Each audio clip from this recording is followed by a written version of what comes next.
بسم اللہ الرحمن الرحیم۔ السلام علیکم دوستو، دنیا بھر کی خبروں میں آج آپ سنیں گے، لیکن اس سے پہلے اگر ہو سکے تو لائک اور سبسکرائب کا بٹن ضرور دبا لیں۔ شکریہ۔ امریکی میڈیا کی جانب سے دعویٰ کیا جا رہا ہے کہ ایران امریکہ کے ساتھ مذاکرات کا مقام اور طریقہ کار کو تبدیل کرنا چاہتا ہے۔ ایران جوہری مذاکرات کو استنبول سے عمان منتقل کروانا چاہتا ہے۔ ایران مذاکرات میں صرف جوہری بات چیت پر توجہ چاہتا ہے، جبکہ ایران یہ بھی چاہتا ہے کہ علاقائی ممالک کی براہ راست شمولیت نہ ہو۔ ادھر ایران کی جانب سے دوستو اس دعوے کی تصدیق یا تردید نہیں کی گئی۔ یاد رہے کہ ایران اور امریکہ کے درمیان ترکیہ میں بالواسطہ مذاکرات شروع ہونے جا رہے ہیں، جس کے لیے دونوں ممالک کے نمائندگان کی ملاقات کا دن بھی طے کر لیا گیا ہے۔ صدر ٹرمپ معاہدہ کرنے کے لیے ایران پر زور دیتے آ رہے ہیں۔ یہ ملاقات اس لیے ہے کہ صدر ٹرمپ کی بات سنی جائے۔ دوستو یاد رہے کہ ایک روز قبل امریکی ٹیلی ویژن کو انٹرویو دیتے ہوئے ایرانی وزیر خارجہ عباس عراقچی کا کہنا تھا کہ ہم پر امید ہیں کہ امریکہ سے جوہری معاہدہ ممکن ہو جائے گا۔ عراقچی کا کہنا تھا کہ حالانکہ امریکہ پر اعتماد نہیں ہے، لیکن بات چیت مصالحت کار دوستوں کے ذریعے جاری رہے گی۔ وزیر خارجہ عراقچی کا یہ بھی کہنا تھا کہ بیلسٹک میزائل اور مزاحمتی تنظیموں کا ساتھ چھوڑنے کی بات ناممکن ہے۔ اس سے پہلے دوستو ایرانی سپریم لیڈر آیت اللہ خامنائی نے کہا تھا کہ امریکہ نے جنگ شروع کی تو اس بار یہ علاقائی جنگ بن جائے گی۔ ان کے اس بیان پر رد عمل دیتے ہوئے امریکی صدر ٹرمپ نے کہا تھا کہ امید ہے کہ ہم جلد معاہدے تک پہنچ جائیں گے۔ صدر ٹرمپ کا کہنا تھا کہ اگر معاہدہ نہیں ہوتا تو پھر ہمیں معلوم ہو جائے گا کہ خامنائی نے ٹھیک کہا تھا یا نہیں۔ صدر ٹرمپ کا کہنا تھا کہ خامنائی علاقائی جنگ کی بات کیوں نہیں کریں گے، ظاہر ہے کہ وہ ایسا ہی کہیں گے۔ جموں اینڈ کشمیر قانون ساز اسمبلی سے اتراکھنڈ اور بھارت کی دیگر ریاستوں میں کشمیری مسلم طلباء، تاجروں اور عام شہریوں کو تشدد اور ہراسانی کا نشانہ بنانے کی بڑھتی ہوئی کارروائیوں پر حکمران نیشنل کانفرنس اور اپوزیشن وابستہ کئی اراکین اسمبلی نے دوستو احتجاج کیا ہے۔ وزیر اعلیٰ عمر عبداللہ نے بھی کشمیریوں کو ہراساں کیے جانے پر تشویش کا اظہار کرتے ہوئے کہا کہ یہ معاملہ مرکزی وزیر داخلہ اور شمالی ہند کی ریاستوں کے وزرائے اعلیٰ کے ساتھ اٹھایا گیا ہے۔ کشمیر اسمبلی کا کہنا تھا کہ یہ لوگ کشمیر کی زمین کو ہتھیانا چاہتے ہیں، لیکن کشمیر کے لوگوں کو اپنانے میں کوئی دلچسپی نہیں دکھا رہے۔ بیرونی کشمیر عارضی طور پر رہنے والے کشمیریوں کو ان کے کرائے کے کمروں سے باہر نکلنے نہیں دیا جا رہا۔ بعض جگہوں پر 50 سے 100 کے قریب رہنے والے کشمیریوں کو اپنے کرائے کے گھروں میں بند کیا گیا ہے اور وہ باہر نکلنے میں خوف محسوس کر رہے ہیں۔ کشمیری پارلیمنٹ کا کہنا تھا کہ کشمیری طلباء بالخصوص کشمیری مسلم طلباء کو دیگر ریاستوں میں نشانہ بنایا جا رہا ہے اور انہیں کرائے کے کمروں میں زبردستی نکالا جا رہا ہے۔ اس مسئلے کی جانب سے توجہ مبذول کرنے کی خاطر کشمیری پارلیمنٹ نے ایک تحریک التوا اسمبلی اسپیکر کے دفتر میں جمع کی۔ اب دوستو اس حساس معاملے پر ایوان میں بحث کی جائے گی۔ فرانسیسی صدر میکرون نے ایران کی جانب سے یورپی فوجیوں کو تخریب کار قرار دیے جانے کے رد عمل میں مغربی ایشیائی خطے میں یورپی فوجیوں کی وسیع موجودگی کا حوالہ دیا ہے۔ میکرون نے ایران میں حکومت کی تبدیلی سے متعلق فرانسیسی کوششوں کو مسترد کرتے ہوئے دعویٰ کیا، ہم عوام کی خود مختاری پر یقین رکھتے ہیں۔ ایران میں بدامنی میں غیر ملکی عناصر کے ملوث ہونے کا ذکر کیے بغیر میکرون نے ایران میں جنوری کے واقعات کا حوالہ دیا اور مبینہ سیاسی قیدیوں کی رہائی کا بھی مطالبہ کیا۔ ایرانی جوہری مسئلے پر مذاکرات میں ایران کی دوبارہ شمولیت پر زور دیتے ہوئے انہوں نے دعویٰ کیا کہ میزائل کے مسئلے اور علاقائی استحکام پر بھی بات چیت ہونی چاہیے۔ فرانسیسی صدر نے یورپی فوجوں کے حوالے سے ایران کے حالیہ موقف کا حوالہ دیتے ہوئے کہا کہ ہم خطے کی صورتحال کے بارے میں بہت چوکس ہیں۔ میکرون کا کہنا تھا کہ اس خطے میں ہمارے کئی ایک فوجی اڈے ہیں جہاں ہمارے فوجی تعینات ہیں اور یقیناً ہم نے اس بات کو یقینی بنانے کے لیے ضروری اقدامات کیے ہیں کہ ہماری افواج وہاں سازگار سیکیورٹی حالات میں موجود رہے۔ ایران نے دوستو اس سے پہلے اعلان کیا تھا کہ ایرانی انقلابی گارڈ پاسداران انقلاب اسلامی کے خلاف یورپی یونین کی کارروائی کے جواب میں وہ ملکی سفارت خانوں میں تعینات یورپی ملٹری اتاشیوں ان کے فوجیوں کی تخریب کرانہ حیثیت پر تحقیق کریں گے۔ ایران نے کہا تھا کہ جوابی کارروائی کے قانون کے مطابق یورپی ممالک کے فوجی تخریب کار گروہ تصور کیے جائیں گے، جبکہ اس کارروائی کے نتائج کی تمام ذمہ داری اب یورپی یونین پر عائد ہوگی، کیونکہ انہوں نے ہمارے فوجیوں کو تخریب کار کرنے کی پہل کی ہے۔ اقوام متحدہ کی سلامتی کونسل نے دوستو بلوچستان کے مختلف علاقوں میں ہونے والے تخریب کار حملوں کی سخت الفاظ میں مذمت کرتے ہوئے انہیں سنگین اور بزدلانہ تخریب کاری کی کارروائیاں قرار دیا ہے۔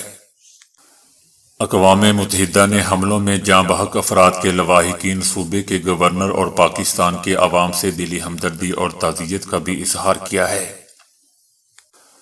سلامتی کونسل کے بیان میں کہا گیا ہے کہ تخریب کاری اپنی تمام شکلوں اور مظاہر کے ساتھ عالمی اور امن سلامتی کے لیے سب سے سنگین خطرات میں سے ایک ہے۔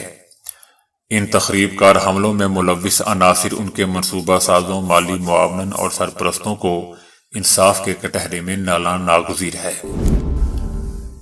امریکی نشریاتی ادارے CNN کی ایک تفصیلی رپورٹ میں بتایا گیا ہے کہ افغانستان میں امریکی انخلاء کے بعد چھوڑا گیا جدید امریکی اسلحہ پاکستان میں تخریب کاری کے لیے استعمال ہو رہا ہے۔ یہ اسلحہ نہ صرف پاکستان بلکہ افغانستان کے تمام ہمسایہ ممالک کے لیے سنگین سیکیورٹی خطرہ بن چکا ہے۔ CNN کا کہنا تھا کہ یہ ہتھیار ابتدائی طور پر سابق افغان فوج کی صلاحیت بڑھانے کے لیے فراہم کیے گئے تھے، تاہم امریکی انخلاء کے وقت یہ اسلحہ بڑی مقدار میں افغانستان میں چھوڑ دیا گیا، جو طالبان کے ہاتھ لگ گیا۔ امریکی افواج کے انخلاء کے دوران تقریباً 3 لاکھ جدید امریکی ہتھیار افغانستان میں موجود تھے۔ رپورٹ میں یہ بھی بتایا گیا ہے کہ یہ صورتحال چائنا، ایران اور پاکستان کے لیے خصوصی طور پر خطرناک سمجھی جا رہی ہے۔ رپورٹ میں یہ بھی بتایا گیا ہے کہ کالعدم تحریک طالبان پاکستان یعنی TTP اور بلوچ لبریشن آرمی BLA کے تخریب کار امریکی ساختہ جدید رائفلز، مشین گنز اور سنائپر ہتھیار استعمال کر رہے ہیں۔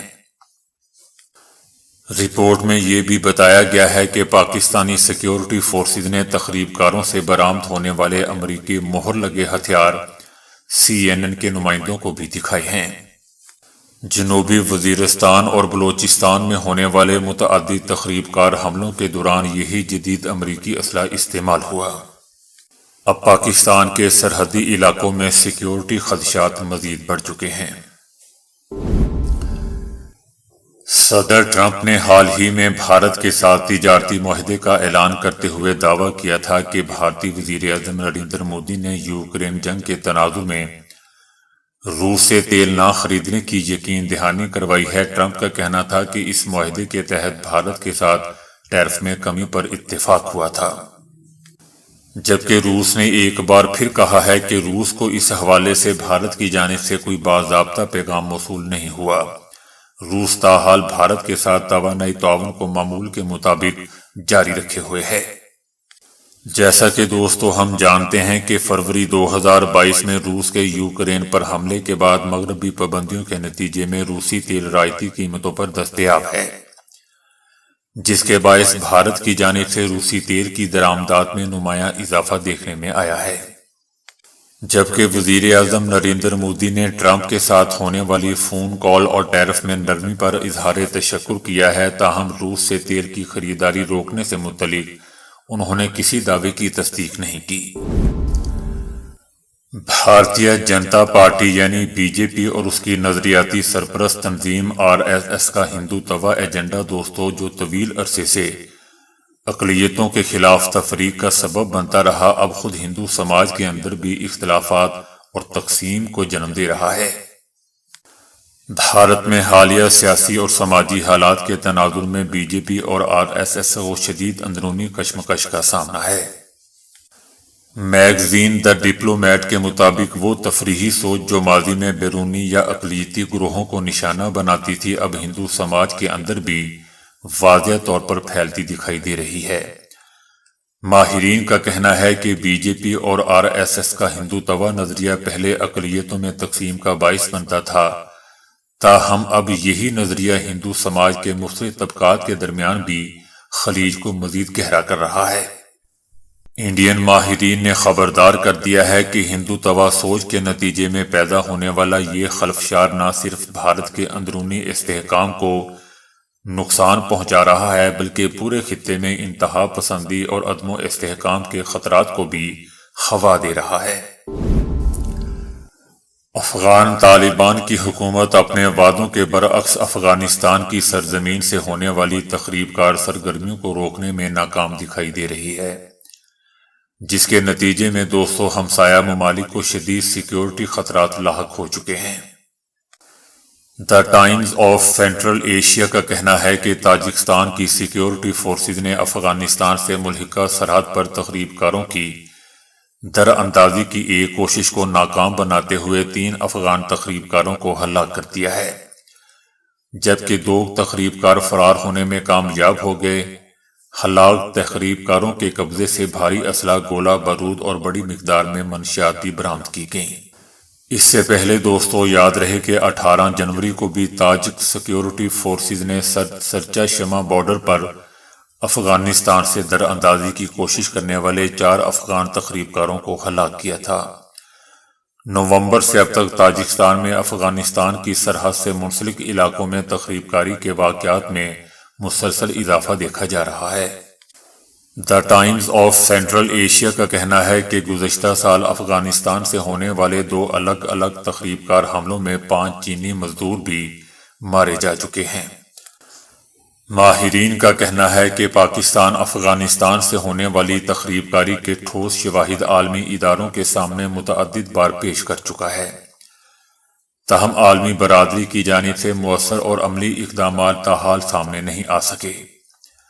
عالمی اداروں کو نہ صرف افغانستان سے ہونے والی تخریب کاری کی مذمت کرنی چاہیے بلکہ اسے روکنے کے لیے ہنگامی بنیادوں پر عملی اقدامات بھی کرنے چاہیے۔ یوکرین کے دارالحکومت کیف میں روس نے اس سال کا اب تک کا یوکرین کی توانائی کے شعبے میں سب سے شدید حملہ کیا ہے، جس کے نتیجے میں شدید سرد موسم میں لاکھوں افراد حرارت سے محروم ہو چکے ہیں۔ یوکرینی حکومت کا کہنا ہے کہ رات کے روسی میزائلوں اور ڈرون حملوں نے بجلی گھروں اور توانائی کی تنصیبات کو نشانہ بنایا، جس سے 1000 سے زائد عمارتوں میں سسٹم بند ہو چکا ہے۔ یوکرینی صدر نے مذمت کرتے ہوئے کہا ہے کہ شدید سردی میں شہریوں کو نشانہ بنانا روس کی جانب سے سفارتی کوششوں کو نظر انداز کرنے کے مترادف ہے۔ صدر کا کہنا تھا کہ روس نے ایک بار پھر امریکہ کی امن کوششوں کو سنجیدگی سے نہیں لیا۔ یوکرینی فضائیہ کا کہنا ہے کہ روس نے 71 میزائل اور 450 حملہ آور ڈرون فائر کیے۔ یہ حملے دوستو ایسے وقت میں ہوئے ہیں جب یوکرین اور روس کے نمائندوں کے درمیان ابوظہبی میں مذاکرات کا دوسرا دور متوقع ہے۔ بلوچستان میں ایک عظیم الشان پاکستان زندہ باد اور پاک افواج زندہ باد ریلی کا انعقاد کیا گیا۔ ریلی میں ہزاروں کی تعداد میں دوستوں مقامی عوام نے شرکت کی اور ہاتھوں میں پاکستان کے سبز ہلالی پرچم لہراتے ہوئے وطن عزیز اور مسلح افواج کے ساتھ مکمل یکجہتی کا اعلان کیا گیا۔ لوگوں کا کہنا تھا کہ پاکستان ہمارا وطن ہے اور اس کے دفاع اور سلامتی کے لیے عوام صف اول میں کھڑے ہیں، اور پاک افواج کے جوان ہماری عزت اور سرحدوں کی حفاظت کے لیے اپنی جانیں قربان کر رہے ہیں اور پوری قوم ان کے شانہ بشانہ کھڑی ہے۔ لوگوں کا کہنا تھا کہ مٹھی بھر تخریب کار اپنے مکروہ عزائم میں کبھی کامیاب نہیں ہوں گے۔ پوری قوم کو اپنی افواج پر فخر ہے اور اب ہم سب مل کر پاک افواج اور حکومت کے ہاتھ مضبوط کریں گے تاکہ آخری تخریب کار کو بھی اس پاک سرزمین سے صاف کر دیا جائے۔ تو دوستو ابھی کے لیے اتنا ہی۔ ویڈیو کو لائک اور شیئر کرنے کا بہت بہت شکریہ۔